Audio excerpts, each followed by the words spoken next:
DJM TV.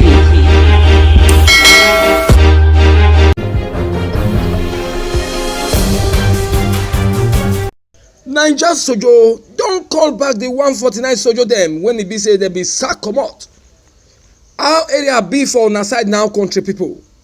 Una good morning, una good afternoon, una good evening. Sake of the time when it be say the time be now, when it be say una take the look us on top our day to day to informate yarns on top our Gbege TV station when be DJM TV. Now me una country brother Stanley Okocha. Now me want see yarn una the Gbege Tori informate when it be say they share inside this time on top our country Nigeria.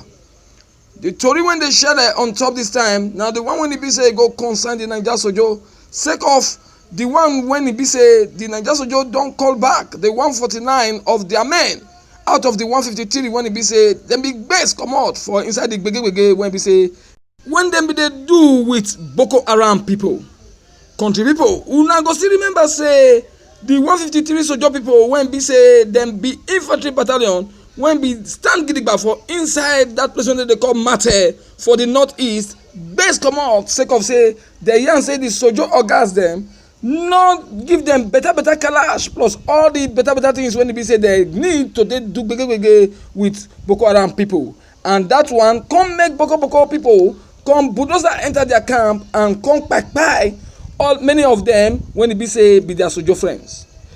The Boko people according to our Tori man be don't take over Mate sake of say they enter the place as them carry big kalash plus heavy machine kalash and even motor and come take over the Sojo place when it be say it dey inside the community, and sake of that they come carry everything when it be say the Sojo get when it be say it dey inside the camp. As the matter dey na about 10 Sojo na im be say the Boko people kpai for inside that operation. The Boko people come still put fire on top 2 Gbege tanks and 1 pickup motor when it be say it be the Naija Sojo home.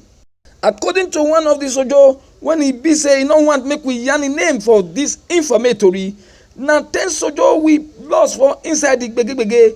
The Boko people get firepower pass our own. Na him make them compete over us for inside the Gbege.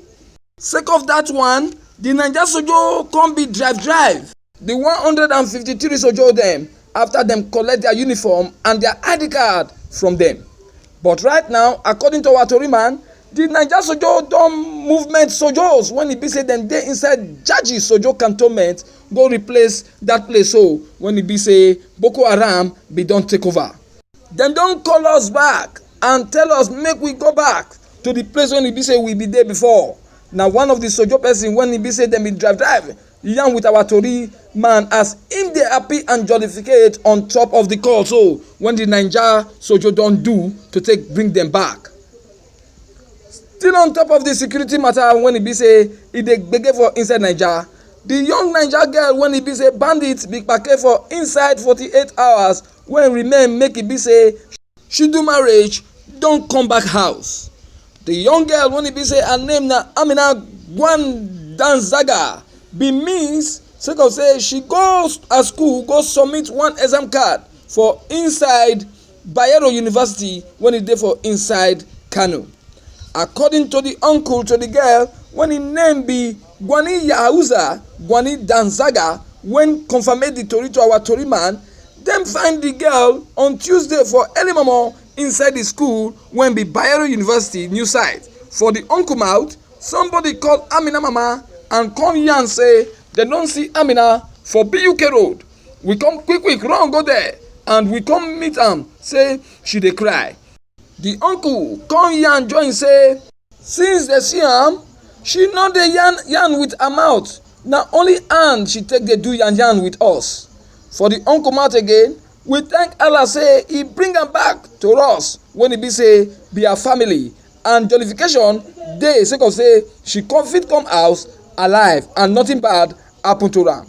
When our Tori man come ask how the marriage when e be say dem be don plan to do, how e go come be, the uncle come here and say dem don do suspension for the marriage for now until Amina fit come dey okay.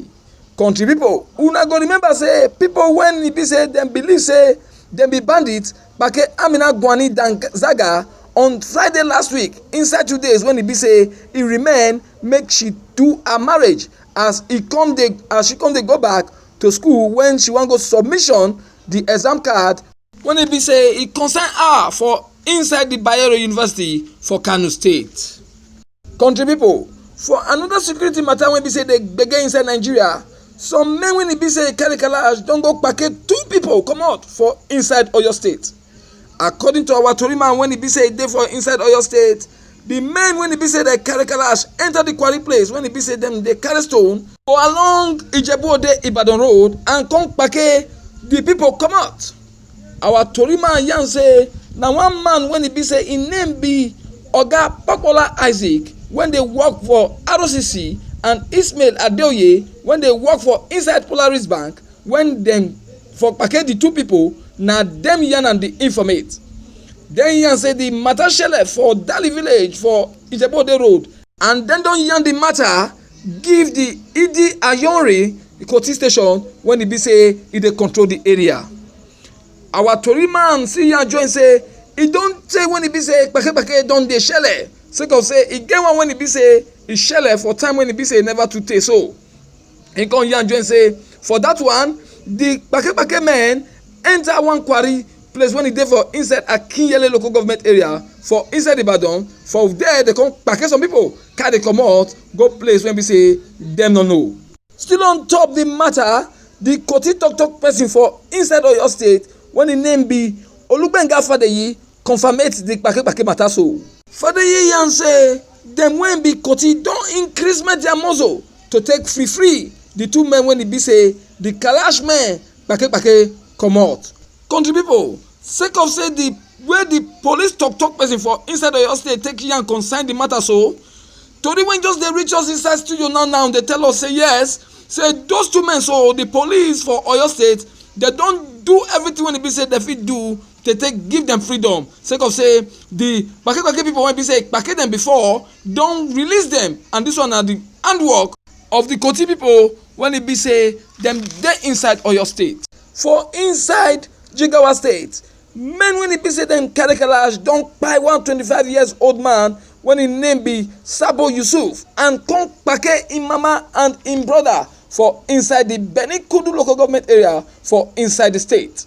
Our tori man when e be say e tanda for inside the state yarn say the kalash men enter the house of Alhaji Abubakar when e dey for Kawo area for inside Benikudu town and come kpai one of im pikins and come kpake one of im wife and another of im pikin when e dey for 8 years.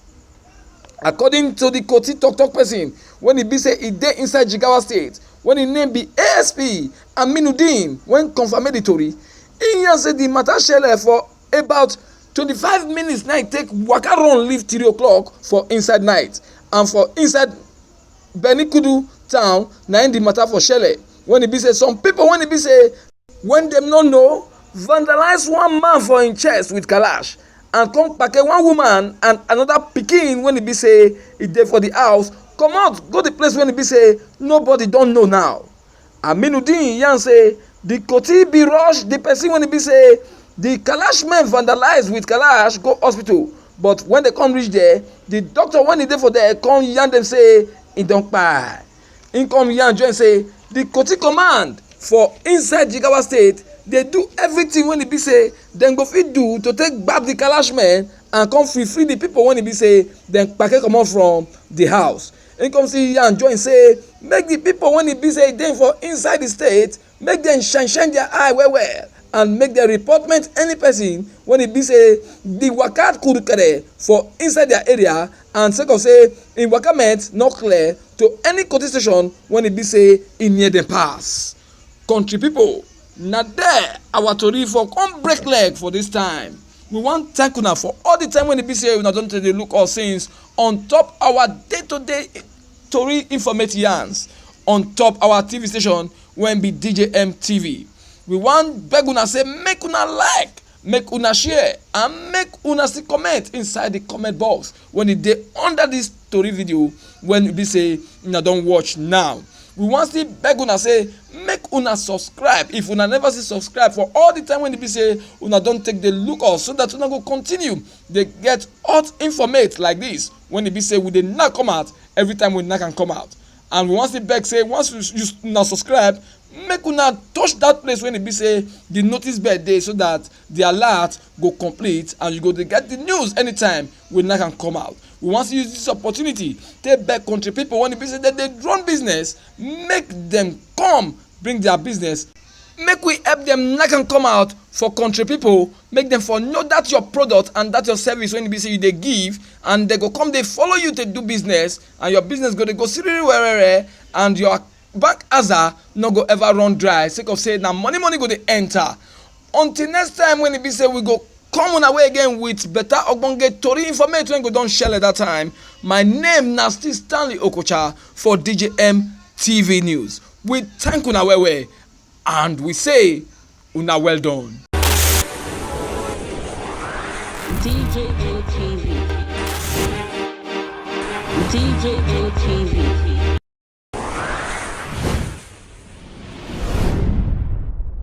Fulani people don't say no, they don't like us. Welcome to DJM TV. DJM TV. DJM TV. DJM TV. DJM TV. Some of the delegates and ask the question. DJM TV.